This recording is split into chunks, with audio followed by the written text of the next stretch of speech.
बिस्मिल्लाहिर्रहमानिर्रहीम, अस्सलाम वालेकुम टू एवरीवन। भाई हमने देखा है कि MD-CAT 2025 जो कि इस साल होने जा रहा है वो पिछले सालों से बिल्कुल मुख्तलिफ मालूम हो रहा है। यानी बहुत सारी चेंजेस ऐसी हैं जो मैं आपके साथ वीडियोस में शेयर भी कर चुके हैं, और अभी बहुत सारी चेंजेस ऐसी हैं जिसको वेरीफाई होने के बाद इंशाल्लाह हम आपसे डिस्कस करेंगे। मगर एक चीज़ है जिस पर हम इंशाल्लाह आज आपके साथ बात करेंगे, और वो है MD-CAT का जो एक इनिशियल ड्राफ्ट शेयर हुआ है, एक क्यूरिकुलम जो इसमें बताया गया है, हम इंशाल्लाह उस पर बात करेंगे। इसके लिए मेरे साथ मौजूद हैं सरफाज माशाल्लाह से, एक सीनियर टीचर हैं, सब्जेक्ट बायोलॉजी है और एक अरसे से पढ़ा रहे हैं माशाल्लाह से। हजारों बच्चे ऐसे हैं जिनका मुस्तकबिल इनके हाथों संवर गया। सर अस्सलाम वालेकुम। वालेकुम सलाम। बस ये है कि सिलेबस तो हमारे पास आ चुका है और ड्राफ्ट की फॉर्म में आया है। ड्राफ्ट का मतलब ये है कि जैसे पुराना जो अगर आप सिलेबस देखेंगे तो उसके अंदर पॉइंट ब्रेकिंग्स होती हैं, पूरी डिटेल्स होती हैं, मार्किंग होती है, वेटेज होता है, तो वो सारी चीज़ें अभी इसमें नहीं है। इसमें बस टॉपिक के हेडिंग्स और उन हेडिंग्स के साथ जो थोड़ी बहुत डिटेल्स हैं बस वो मेंशन कर दी हैं in the form of questions. अच्छा, इसके तो बस इसको ड्राफ्ट का नाम लास्ट ईयर्स में देखा कि जब सिलेबस आता था तो एक ही दफा पूरा सिलेबस आता था। यानी कि उसमें जो है वो सबसे पहले इन्होंने पॉइंट्स दे दिए, ड्राफ्ट एक इनिशियल फॉर्म आ गई, फिर उसके बाद ऑब्जेक्टिव्स हैं, सब कुछ होता था, सब टॉपिक्स एंड एवरीथिंग सब कुछ होता, तो सब आता था। मगर अभी देखा गया कि ये इनिशियल लेवल पर शेयर हो गया, और ये पहली दफा ऐसा हुआ है। पहले कभी ऐसा होता नहीं था। पहले हमेशा ये होता था कि जो सिलेबस था उसी को एज इट इज वो फॉरवर्ड कर दिया करते थे, वो भी आखिर के दिनों में, या फिर अगर हुआ भी तो वो कंप्लीटेड फॉर्म जो है वो एक कंप्लीट फॉर्म शेयर हो जाती थी, कंप्लीट फॉर्म शेयर होती थी, इसका ड्राफ्ट नहीं आता था। कि जब अभी से ही सूरत हाल बनना शुरू हो रही है, चीजें शेयर हो रही हैं, हो सकता है कि एग्जाम अब जल्दी होने के चांसेस हो सकता है, बिल्कुल हो सकता है। एंड ऑफ जून या मिड ऑफ जुलाई में एक्सपेक्टेड है। वो ये चाह रहे हैं कि बच्चा को हम टॉपिक दे दें और वो अपनी प्रिपरेशन शुरू कर दे, ठीक है ना। टॉपिक तो उसके पास है, प्रिपरेशन शुरू कर देगा, बाद में जो उसकी डिटेल है वो हम इन द एंड भी अगर सेंड कर देंगे। वेटेज वगैरह का जो मसला होता है वो बाद में भी अगर बता देंगे तो कोई मसला नहीं है। बच्चे ने अपनी प्रिपरेशन शुरू कर दी है ना, टॉपिक तो हमने बता दिए थे। इस एक्शन से जो कि हम देख रहे हैं कि पीएमडीसी की वेबसाइट पर ऑलरेडी ये तमाम डिटेल मौजूद है, ये कोई कहीं और से नहीं आ रही, ठीक है ना। तो एक तो ये कि हमारा टेस्ट जल्दी हो सकता है एक्सपेक्टेडली, कि जनाब जून के एंड में या जुलाई के मिड में ये टेस्ट हो जाए, इसकी डेट से पहले आ जाए। सिर्फ इसमें एक और चीज़ है जो हम देख रहे हैं कि जनाब दो बातें हमने अपनी पिछली वीडियोज़ में भी डिस्कस की हैं कि टेस्ट जो है वो नेशनलाइज बेसिस पे होने जा रहा है, टेस्ट जो है वो कंप्यूटराइज बेसिस पे होने जा रहा है। तो जनाब इन दोनों बातों को अगर मद्देनजर रखा जाए तो इंतजामात करने में शायद इतनी ज्यादा वक्त तेजी जो है ना वो तलब ना हो, इतना ज्यादा टाइम ना दरकार हो, यानी कि कम टाइम के अंदर भी ये मामला तय पा सकते हैं और फाइनली जो है वो टेस्ट जल्द हो सकता है। ऐसे ही आफ्टर एग्जाम फौरन कंडक्ट किया। तो भाई आप सब बच्चे चांसेस हैं, करना है, तैयारी कभी से शुरू कर दें। अब तो सिलेबस भी आ गया है। रमजान के फौरन बाद, ईद के फौरन बाद जो है तो सबसे पहला काम आपको करना है वो अपने प्रिपरेशन पर फोकस करना है। इंटर के साथ साथ लेके चलना पड़ेगा आपको, बिल्कुल। क्योंकि अभी हम देख रहे हैं सिलेबस पर हमने बाकायदा एनालिसिस किया है, कुछ बात की, कुछ चीज़ों को डिस्कस किया, तो मालूम है एक जनरल हमारा असेसमेंट ये है कि अभी जो इनिशियल ड्राफ्ट शेयर हुआ है उसमें कोई बहुत बुनियादी तब्दीली नहीं आई है, कोई बहुत बड़ी तब्दीली नहीं है, थोड़ी बहुत रिडक्शन हुई है, कुछ रिडक्शन हुई है, कुछ चैप्टर्स उसमें से कम किए हैं, कुछ टॉपिक से कुछ चैप्टर जो है वो कम हो गए हैं, कुछ जगह पर इजाफा कर दिया गया है। यानी कि इतनी बड़ी तब्दीली हरगिज भी नहीं आई है कि जिसके सबब आपका टेस्ट जो है वो नवंबर में हो रहा हो। सही है, ठीक है ना, मेक इट क्लियर। ऐसा नहीं हो रहा कि जनाब इस सिलेबस को देखकर हम कहें भाई ये तो पिछले सालों से डबल सिलेबस बना दिया, तो इतनी सारी तैयारी अब कैसे करेंगे, तो ऐसा नहीं है, ऐसा कुछ भी तकरीबन वैसा ही है। और पहले जो आपके पास सिलेबस था अब मैं कह रहा हूँ 90% तक सेम है, एग्जैक्टली 10% उसके अंदर कुछ चेंजेस आए, एक टॉपिक कुछ ऐड कर दिया है, 2-3 चैप्टर्स हैं जो कम कर दिए हैं, तो काफ़ी हद तक आपको इतनी ज़्यादा परेशानी नहीं होगी। जो बच्चे पुराने पढ़ते हुए आ रहे हैं, जो पहले से इंटर की तैयारी करते हुए आ रहे हैं, जो पहले से MD-CAT पढ़ते हुए आ रहे हैं, उनके लिए बहुत ज़्यादा न्यू चीज़ें उनके सामने नहीं होंगी। अच्छा, अब इसमें एक और चीज़ है, वो हम इंशाल्लाह अभी सब्जेक्ट वाइज भी डिस्कस करेंगे, मगर इन जनरल आप लोगों से शेयर करना चाहता हूँ कि भाई अगर कोई ऐसा टॉपिक है कि जिसका ताल्लुक, जिस डिटेल का ताल्लुक जो है वो दीगर टॉपिक्स के साथ बिल्कुल भी नहीं है और वो टॉपिक हमारे सिलेबस में नहीं नजर आ रहा, तो ऑब्वियस बात है कि आपने उस चैप्टर की, उस टॉपिक की तैयारी ऐसा नहीं करनी होगी।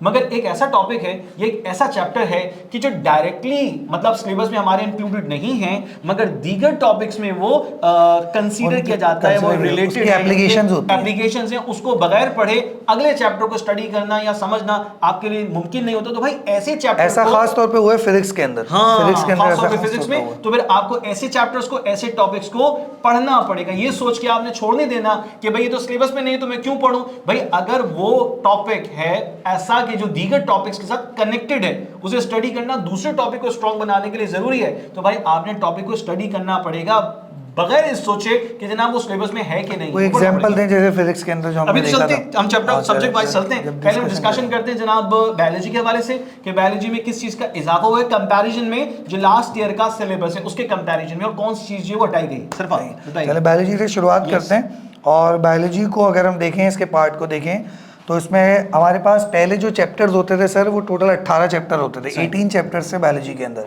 और अब जो रिडक्शन कर दिया है तो अब तकरीबन इन्होंने 16 चैप्टर्स कर दिए हैं, यानी कि 2 चैप्टर्स इन्होंने अप्रॉक्सीमेट कम किए हैं। तो ये आप देखेंगे तो आपको यहाँ पे मार्किंग नजर आएंगी। तो यहाँ पर आप देख रहे हैं अब 16 चैप्टर्स हैं। पहले 18 चैप्टर्स अप्रॉक्सीमेट होते थे, ठीक है ना। तो इस तरह से एक तो ये चेंज है, 2 चैप्टर्स उन्होंने रिड्यूस किए हैं। कौन से 2 चैप्टर्स हैं जो ख़त्म किए हैं? एक तो डाइजेशन वाला चैप्टर, जो न्यूट्रिशन वाला चैप्टर था वो इन्होंने ख़त्म कर दिया है, वो अब आपको नहीं पढ़ना पड़ेगा। एमडीकेट के आपको नहीं पढ़ना पड़ेगा, ठीक है ना। और दूसरा एक केमिकल कोऑर्डिनेशन वाला चैप्टर जो कि सेकेंड ईयर में पढ़ाया जाता था वो ख़त्म कर दिया है। Chemical coordination from second year and digestion from first year, ये 2 चैप्टर्स हैं जो पहले थे अब नहीं है। दूसरा एक चीज़ मैं आपको छोटी सी क्लियर कर दूँ, केमिकल कोऑर्डिनेशन वाला जो चैप्टर होता था उसमें हॉर्मोन्स की डिटेल होती थी।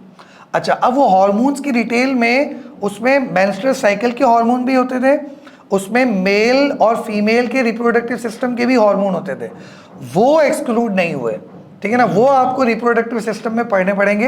यानी कि वही सर वाली बात आ गई कि जो सम टाइम ऐसा है कि कोई टॉपिक हटा तो दिया है मगर उस टॉपिक का किसी और चैप्टर के साथ या किसी और सब टॉपिक के साथ कोई कनेक्शन है, तो वो कनेक्शन ख़त्म नहीं होगा, उस कनेक्शन के लिए आपको वो टॉपिक पढ़ना पड़ेगा। समझ रहे हैं आप? यानी कि केमिकल कोऑर्डिनेशन ओवरऑल तौर पर आपको नहीं पढ़ना, मगर केमिकल कोऑर्डिनेशन के अंदर जो मेंस्ट्रुअल साइकिल के जो हार्मोन्स होते हैं वो आपको पढ़ने होंगे, उनके जो इम्पैक्ट हैं वो आपको पढ़ने होंगे। मेल के जो हार्मोन्स हैं वो आप पढ़ेंगे, टेस्टिस और ओवरी के जो हार्मोन्स हैं वो आपको रिप्रोडक्टिव सिस्टम के लिए पढ़ने पड़ेंगे। दूसरा एक चीज़ और है कि प्लांट हार्मोन पहले नहीं पढ़ाए जाते थे। पहले एमडीकेट के सिलेबस में प्लांट हार्मोन बिल्कुल नहीं होते थे, अब प्लांट हार्मोन एमडीकेट के सिलेबस में ऐड हो गए हैं, तो उसको आपको अब देखना पड़ेगा, प्लांट हार्मोन आपको पढ़ने होंगे, ठीक है ना। तो एक मेजर चेंज है, जो बड़ा चेंज है वो मैंने आपको बताया। अब अगर आप बिल्कुल चैप्टर वाइज एक एक करके अगर देखें, तो अगर मैं ए सेलुलर लाइफ यानी कि वायरस वाला जो चैप्टर है अगर उसकी मैं बात करूँ, तो अब अगर हम बात करते हैं ए सेलुलर लाइफ वाले चैप्टर की, यानी कि इस चैप्टर को आमतौर पर जो बच्चे जानते हैं समझते हैं वो वायरोलॉजी के नाम से इस चैप्टर को आमतौर पर बच्चे जानते हैं, वायरस का चैप्टर। इसमें पहले बहुत सारे टॉपिक होते थे, एनिमल और वायरस की बीमारियां होती थी, वो तो इसके अंदर अभी है।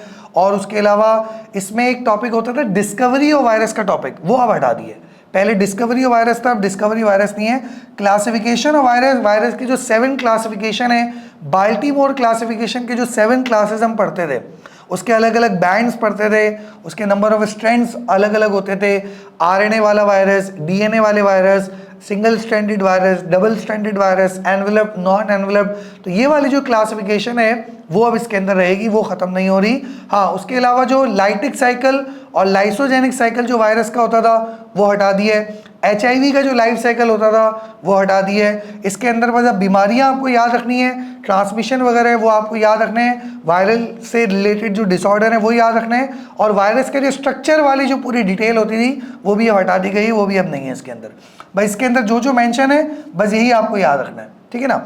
एक तो बात ही वायरस के चैप्टर की होगी। बायो एनर्जेटिक का जो चैप्टर है वो ऑलमोस्ट सेम है, इसमें कोई ज़्यादा चेंज नहीं है, नो चेंज मैं यहाँ लिख देता हूँ, इसमें कोई इतना ख़ास चेंज नहीं आया। आगे बढ़ जाते हैं, बायोलॉजिकल मॉलिक्यूल में भी कोई इतना ख़ास चेंज नहीं आया।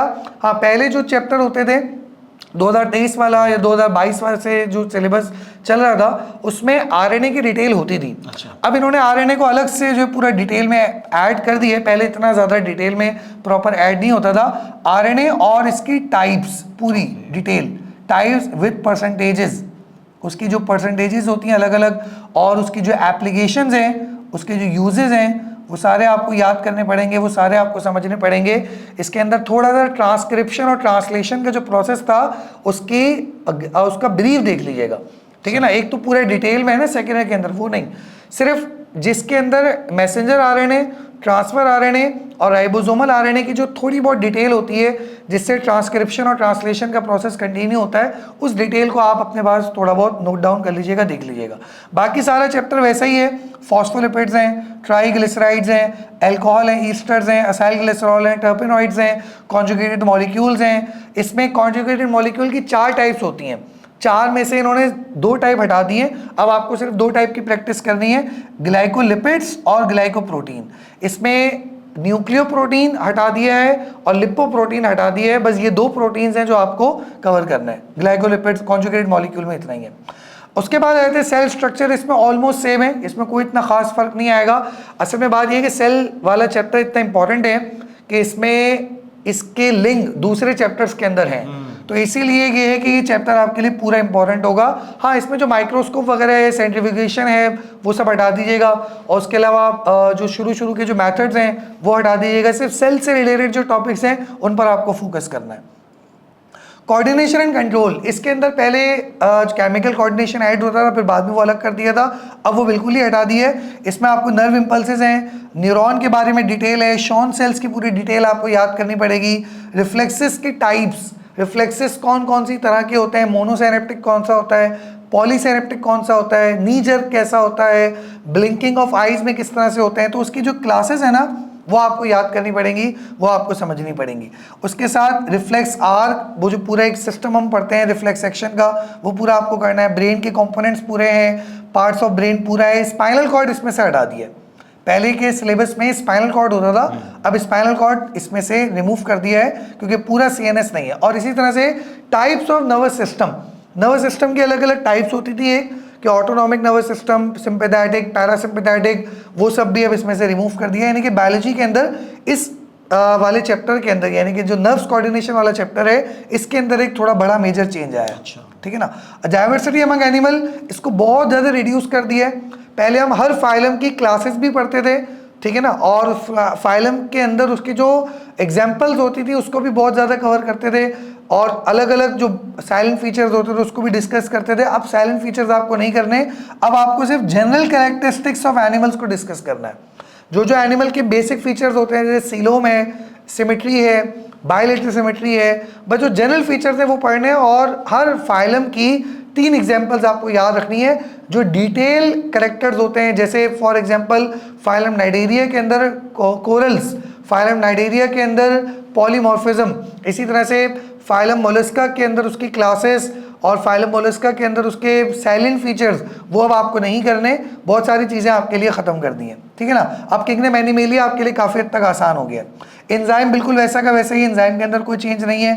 एवोल्यूशन में ये चेंज किया है कि एवोल्यूशन के अंदर पुराना जो सिलेबस था उसमें न्यू डार्विनिज्म का एक टॉपिक ऐड था, न्यू डार्विनिज्म, वो अब रिमूव कर दिया है, ठीक है ना। उसी के साथ जो हार्डी वेनबर्ग इक्विलिब्रियम पढ़ाते थे वो भी अब खत्म हो गया है। बस इसमें आपको सिर्फ 3 टॉपिक करने, एवोल्यूशन के बेसिक कॉन्सेप्ट, ठीक है ना, और उसके साथ लेमार्किज्म की थ्योरी, और उसके साथ डार्विन की थ्योरी। बस ये 3 टॉपिक है जो एवोल्यूशन में आपको कवर करना है।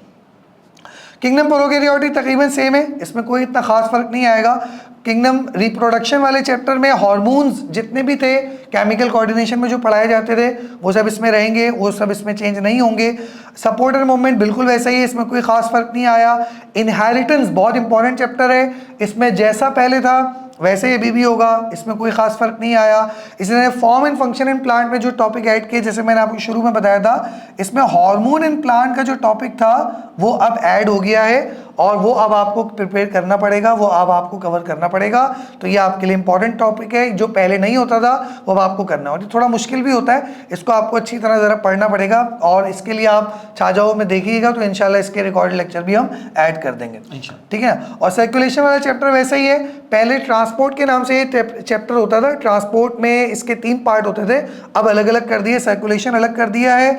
इम्यूनिटी में सिर्फ चूंकि आपको यहाँ पे स्पेसिफिक कह रहे हैं तो स्पेसिफिक में आ जाता है 3rd line of defence. Specific में 3rd लाइन ऑफ डिफेंस आप पढ़ेंगे, 1st और 2nd इसमें आप नहीं पढ़ेंगे, ठीक है ना, क्योंकि 2 तरह के होते हैं इम्यूनिटी, एक होती है नॉन स्पेसिफिक, होती है स्पेसिफिक। तो नॉन स्पेसिफिक वालों में आ जाता 1st और 2nd आता था, तो वो हटा दिए। सिर्फ 3rd लाइन ऑफ डिफेंस के अंदर एक सेल मेडिएटेड इम्यूनिटी और एक आ जाती है एंटीबॉडी मेडिएटेड इम्यूनिटी। ये आपको करनी है, ये आपके लिए इंपॉर्टेंट होगा। बाकी पैसिव इम्यूनिटी की जो टाइप्स होती हैं वो आप पढ़ लेंगे। इम्यूनिटी का भी काफ़ी हद तक चैप्टर रिड्यूस हो गया।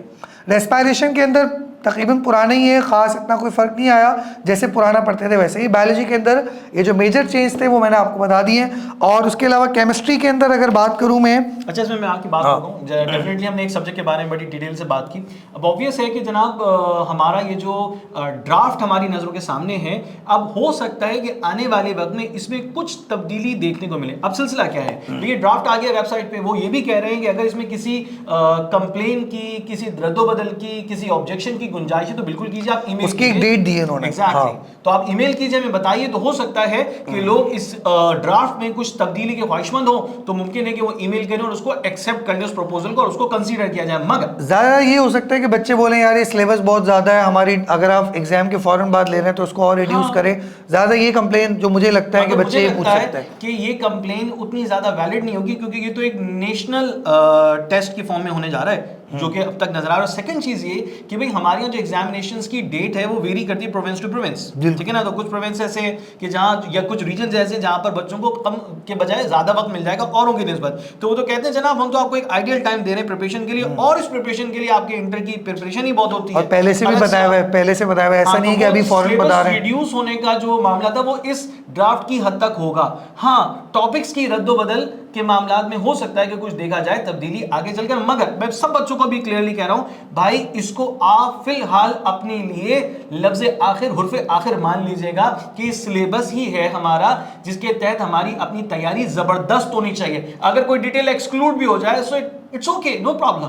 अगर कोई एक आध टॉपिक ऐड भी हो गया, एक्स्ट्रा भी पढ़ लें तो कोई मसला नहीं, काम हो सकता है। मगर पूरा सिलेबस रोक कर बैठे रहें, तैयारी ना करें, तो ये तो किसी सूरत में ड्राफ्ट है तो ऐसा नहीं करें। नहीं, ऐसा नहीं करें, क्योंकि मैं फिर कह रहा हूं कि अलार्म है, ये अलार्मिंग कंडीशन है कि भाई इधर जो है ना वो ये ड्राफ्ट आपके पास मार्च के एंड में आ चुका है। ऐसा नहीं होता भाई, हमने देखा है 2022 में 23 में ये जो सिलेबस आखिर दिनों में आ रहे होते थे, लास्ट 2 मंथ टेस्ट में, और उससे पहले आ रहा है। बिल्कुल, उसमें भी कुछ खराबियां थी, तो फिर वो दोबारा वेबसाइट से हटिया, फिर दोबारा आए। तो इस तरह की चीजें देखी गई हैं, ठीक है ना। तो बराए करम आप ऐसा रिस्क मत लीजिएगा, आपके पास टाइम बहुत कम होगा, और पेपर आपका जो आने वाला है ना इंशाल्लाह वो आपके लिए तगड़ा होगा, ठीक है ना। मेरिट हमें लेकर आना है तो वो पेपर आपका जो है वो तगड़ा बनेगा इंशाल्लाह, बात याद रखिएगा। चलिए सर, आज केमिस्ट्री पे अगर हम बात कर लें, केमिस्ट्री में कोई इतना खास चेंज नहीं आया। एक atomic structure, discovery of proton, ये करना है आपको। अच्छा, डिस्कवरी ऑफ प्रोटॉन रिमूव हो गया है, एटॉमिक स्ट्रक्चर जो है ये एक्सक्लूड करना है, एक्सक्लूड हो गया है। हम इसको सिलेबस में भी देख लेते हैं। सही है। असल में एटॉमिक स्ट्रक्चर जहां तक मैं देख रहा हूं वो हमारे पास तो चैप्टर तो है, मगर इस चैप्टर में जो हमारे पास डिस्कवरी ऑफ प्रोटॉन है अब वो नहीं है, पहले के सिलेबस में था। हाँ, ये एक्सक्लूड कर दिया गया, सही है ना जी। इसमें SNP एलिमेंट्स ग्रुप 3 और SNP एलिमेंट ग्रुप 4। नहीं, इसमें देखिए, इसमें दोबारा देखते हैं ना, ये जो SNP एलिमेंट ग्रुप 3 है ये एक्सक्लूड हुआ है, ये हटा दिया गया है। इसकी जगह group 4 SNP element group 4 add हो गया, ठीक है जी। यहाँ पर हम देख सकते हैं सिलेबस में डिटेल मौजूद है। 3A होगा, हाँ ठीक है, 3A और 4A, ठीक है। तो ये एक तब्दीली जो कि एक बहुत बड़ी तब्दीली नहीं केमिस्ट्री में, बहरहाल छोटी तब्दीली है। बाकी तमाम तर सिलेबस जो है वो पिछले सिलेबस जैसा है, और कोई तब्दीली केमिस्ट्री में हमें नुमाया दिखाई नहीं दे रही। फिजिक्स के हवाले से जो हम कहना चाह रहे थे कि वही लॉ ऑफ मोशन, हम ये देखते हैं फिजिक्स में कि हमारे पास कौन कौन से टॉपिक्स ऐसे हैं जो एक्सक्लूड हुए हैं, इंक्लूड हुए हैं, क्या उसमें ट्रांजिशन चेंज आया है। आइए जरा उस पर बात कर लेते हैं। सर, सबसे पहले तो लॉज ऑफ मोशन जो हमारा एक टॉपिक रहा पिछले सिलेबस में, वो हमें इस सिलेबस में दिखाई नहीं देता। सवाल पैदा होता है सर कि क्या ये टॉपिक जो सिलेबस में नहीं है, क्या इसको पढ़ा जाएगा, क्या इसे पढ़ना है? तो देखिए, लॉज ऑफ मोशन जो है डायरेक्टली नहीं है, एक ऐसा टॉपिक है जो कि आपके दीगर टॉपिक्स के साथ इंटर रिलेटेड है। इसको पढ़े बगैर फिर आप आगे के कुछ टॉपिक्स पर काम उतना अच्छा नहीं कर सकते, तो ये तो आपके लिए फंडामेंटल साबित होगा। सिलेबस में नहीं है, इट्स ओके, मगर आपने दीगर टॉपिक्स को बेहतर बनाने के लिए, उसको आसान बनाने के लिए, उसको समझने के लिए आपने बहरहाल ये टॉपिक अपनी तैयारी में शामिल रखना होगा। फिजिक्स में खास तौर पर मैं देख रहा हूं कि बहुत सारी चीजें इंटर रिलेटेड होती हैं, डिपेंडेंट होती हैं। बिल्कुल ऐसा ही। आप सिलेबस में उसको नहीं देखें और ये सोचेंगे यार ये तो है ही नहीं, तो मैं तो करूँ नहीं, सभी छोड़ दूं इसका। नहीं, ऐसा नहीं करना, वो कहीं ना कहीं आकर आगे रिलेट हो रहा है, ठीक है जी। तो जनाब, लॉज ऑफ मोशन बाकायदा तौर पर टॉपिक के तौर पर यहां पर नहीं दिया गया। अगर मैं बात करता हूं वर्किंग अगेंस्ट फ्रिक्शन की, तो भाई टॉपिक ऐड हुआ है आपके सिलेबस में। इसी के साथ साथ इंप्लीकेशन ऑफ एनर्जी लॉसेस, ये टॉपिक आपके सिलेबस में ऐड हो गया है, ठीक है जी। उसके बाद सेंट्रीपिटल फोर्स, सेंट्रीपिटल फोर्स आपको सिलेबस में आज सच दिखाई नहीं दे रहा। जो कि इनफैक्ट सर्कुलर मोशन से रिलेट करता है, तो ये सेंट्रीपिटल फोर्स का टॉपिक आपके पास नहीं दिख रहा, ये एक सवाल है। ये टॉपिक बहुत ही ज्यादा इंपॉर्टेंट है और दीगर टॉपिक्स में बड़ी सपोर्टिव स्टडीज के तौर पर ही काम आता है। तो फिलहाल ये इनिशियल ड्राफ्ट है, मैं तो आप सबको रेकमेंड करूंगा कि भाई इसकी तैयारी कीजिएगा, पढ़ लीजिएगा, तैयार रखिएगा इस टॉपिक को, ठीक है ना। तो ये एक इंपॉर्टेंट है, होप सो कि आगे चलकर ये हमें सिलेबस में देखने को मिल जाए, मोस्ट प्रोबेबली ऐसा हो सकता है। सो नेक्स्ट टॉपिक है सर बीट्स का टॉपिक है, वो एक्सक्लूड हो चुका है। डॉपलर इफेक्ट है, बहुत मुश्किल ये भी हमें नजर नहीं आ रहा है इसमें, ठीक है जनाब। ऑल्टरनेटिंग करंट जनरेटर जो है, ये भी टॉपिक हमें दिखाई नहीं दे रहा, सिलेबस में नहीं मिल रहा। तो भाई सवाल ये आ गया कि सर आपने जो टॉपिक्स हमें बताए हैं, तो क्या हम इनकी तैयारी करें? तो मैं तो कहूंगा इंग्लिश और लॉजिकल रीजनिंग, इंग्लिश और लॉजिकल रीजनिंग पे बात। तो तैयारी तो पूरी करें, अच्छी करें, कोई चांस मत छोड़ें, कोई आसरा मत रखें, ठीक है जी। सिलेबस को भी फॉलो करें और इनडायरेक्टली जो टॉपिक रिलेटेड हैं वो पिछले सिलेबस में भी हैं, पिछले सिलेबस में और इनडायरेक्टली रिलेटेड है अभी के मौजूद सिलेबस के टॉपिक से, तो भाई उनको जरूर कीजिएगा। आइए जरा फिजिक्स की बात चलते हैं हम इंग्लिश पे और लॉजिकल रीजनिंग पे।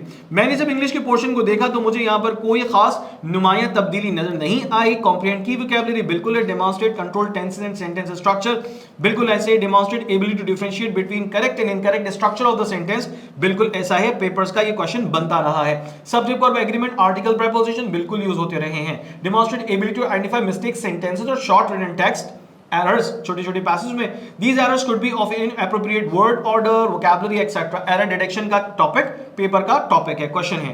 demonstrate ability to comprehend short written text and select the most appropriate response, reading comprehension का क्वेश्चन हमें यहां दिखाई दे रहा है, समझ में आ रहा है। सर लॉजिकल रीजनिंग में 6 तरह के सवाल मौजूद थे, as एग्जैक्टली वही 6 तरह के सवाल हमारी नजरों के सामने हैं। तो यहां इंग्लिश में और लॉजिकल रीजनिंग में किसी एक लफ्ज की भी तब्दीली नहीं आई है। तो भाई जो प्रिपरेशन का मेथड, जो प्रिपरेशन का सोर्स आप इस्तेमाल करें, मैं कहता हूं जरूर कीजिए, अपनी तैयारी को बेस्ट कीजिए। छात्रों पे मैं देखता हूं तो मुझे इंग्लिश से रिलेटेड बड़ी डिटेल मिलती है, चाहे वो रिकॉर्डेड लेक्चर्स हों, चाहे वो प्रैक्टिस जोन के चैप्टर टेस्ट हों, चाहे वो मॉक हों, या चाहे वो आपके फाइनली फुल लाइन पेपर जो, तो उसमें इंग्लिश के हवाले से जबरदस्त काम है। फुल लाइन पेपर्स में और इसके अलावा दीगर जो चैप्टर टेस्ट और मॉक है, तो उसमें आपके पास लॉजिकल रीजनिंग के तमाम टॉपिक से रिलेटेड भरपूर एमसीक्यूज है।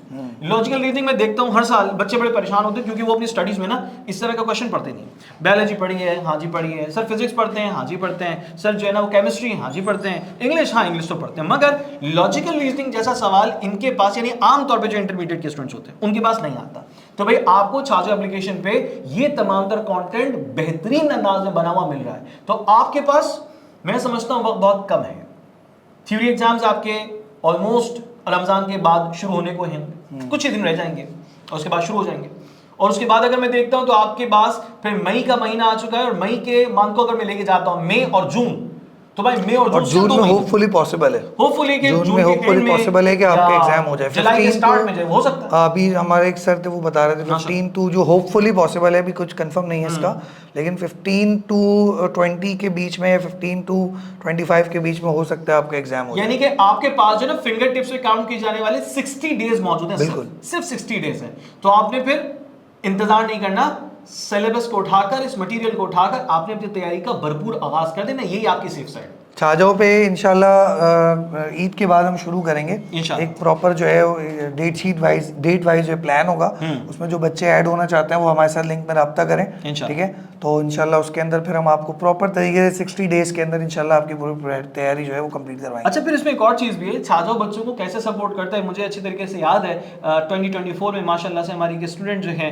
जवेरिया अंसर नाम है, 197 स्कोर माशाल्लाह से उन्होंने किया, 197, ठीक है जी, बड़ा शानदार स्कोर रहा है, शानदार स्कोर। तो इन्होंने बताया, और बहुत सारे बच्चे हमारे ऐसे हैं जिन्होंने माशाल्लाह से एडमिशन सिक्योर किया, और माशाल्लाह से जवेरिया अंसर का एडमिशन किंग एडवर्ड में भी हुआ। अच्छा, माशाल्लाह, पंजाब एमडी कैट में। तो भाई बहुत सारे बच्चे, पाकिस्तान भर से बच्चे जिन्होंने एमडी कैट की प्रिपरेशन की और फाइनली अपने मेडिकल कॉलेज का रास्ता इख्तियार कर लिया, कामयाब होगा एडमिशन हासिल करने में। वो क्या खूबी है जो छाजाओं को बाकी तमाम तर रिसोर्सेज से मुनफरिद मुख्तलिफ बनाती है। मैंने उन तमाम तर बच्चों से सवाल किया और उन तमाम तर बच्चों का मेरे पास एक ही जवाब था, सर छाजा एप्लीकेशन को जो सबसे ज्यादा मुख्तलिफ बनाने वाला फीचर है वो है उसका वीडियो सोल्यूशन।